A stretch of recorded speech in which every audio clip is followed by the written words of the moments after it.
Hello students, welcome back. आज की class में हम लोग हाइट एंड डिस्टेंस का एक और क्वेश्चन डिस्कस करने वाले हैं। तो मैंने क्वेश्चन बोर्ड पे लिख दिया है, आपकी स्क्रीन पर शो हो रहा होगा। चलिए क्वेश्चन को पढ़ते हैं और उसके रिलेटेड हम उसका फिगर पहले बना लेंगे। अगर आप फिगर बना लेते हो तो क्वेश्चन 50% ऐसे ही सॉल्व हो जाता है, फिर 50% आपको लिखना रहता है। क्वेश्चन गिवन है हमारे पास, a ladder is placed against a wall such that it just reaches the top of the wall. मतलब एक वॉल है, उस पर एक सीढ़ी लगी हुई है और वो सीढ़ी का जो लास्ट ऊपर का पार्ट है ना, वो बिल्कुल वॉल के ऊपर के पार्ट के बराबर मिला हुआ है। तो लेट से हम एक दीवार बना लेते हैं। हमारे पास ये एक वॉल हो गई। लेट से हमने मान लिया कि ये एक वॉल है, ठीक है। अब ये हमारी वॉल हो गई।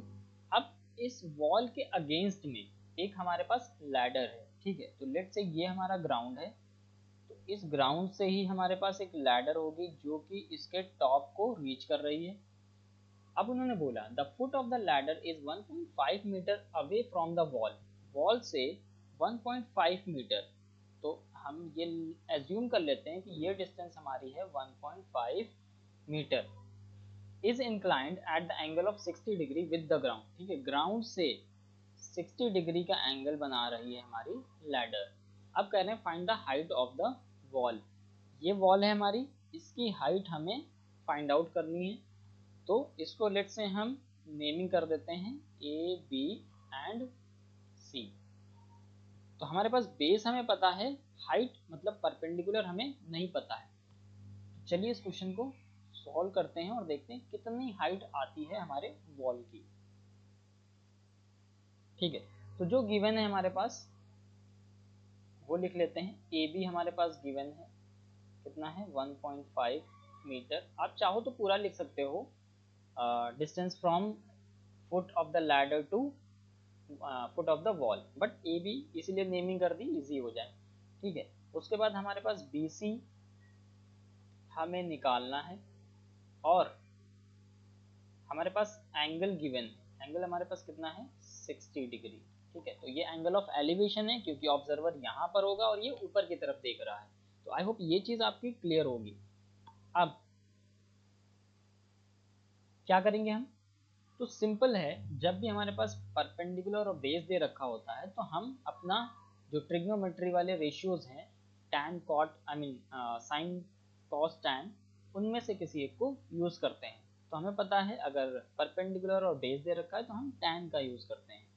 तो tan theta is equal to होता है परपेंडिकुलर अपॉन बेस। अब थीटा की वैल्यू हमें दे रखी है तो टैन 60 हो जाएगा, इज इक्वल टू परपेंडिकुलर हमारे पास हमने h माना है, ठीक है। h मान लिया है, या h भी लिख सकते हो, आप bc भी लिख सकते हो, कुछ भी लिख सकते हो। और बेस हमें दिया है 1.5। अब हम इसको सॉल्व करेंगे कैसे, तो tan 60 की वैल्यू होती है √3 is equal to h by 1.5। जब आप इसको सॉल्व करोगे तो आ जाएगा 1.5 multiplied by √3।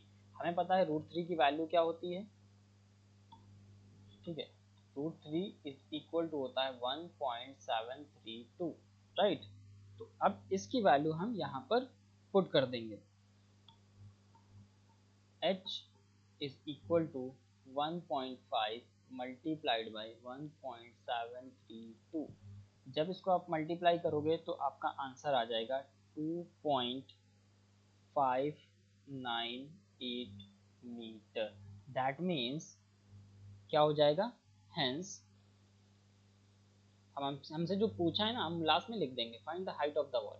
Hence height of the wall, अब इधर लिख देते हैं, जगह नहीं है वहां पर, इज कितना है 2.598 मीटर। सी, आप चाहो तो आंसर को यहीं पर छोड़ सकते हो, ये वाला भी आंसर करेक्ट है, कोई प्रॉब्लम नहीं है इस आंसर में, ठीक है। बट अगर क्वेश्चन में हमें गिवन है कि √3 की वैल्यू, क्वेश्चन के आगे मेंशन है कि √3 की वैल्यू 1.732 है, वहां पर बोलेंगे नहीं कि आप इसको पुट करो, बट अगर वो वैल्यू मेंशन है तब आप उस वैल्यू को रख करके क्वेश्चन को फर्दर सॉल्व करोगे। अदरवाइज वो क्वेश्चन वहीं पर कंप्लीट हो जाता है। तो आई होप आपको समझ आ गया होगा इस क्वेश्चन को कैसे सॉल्व करेंगे। इस वीडियो में फिलहाल इतना ही, हम आपसे नेक्स्ट वीडियो में मिलेंगे। Till then good bye.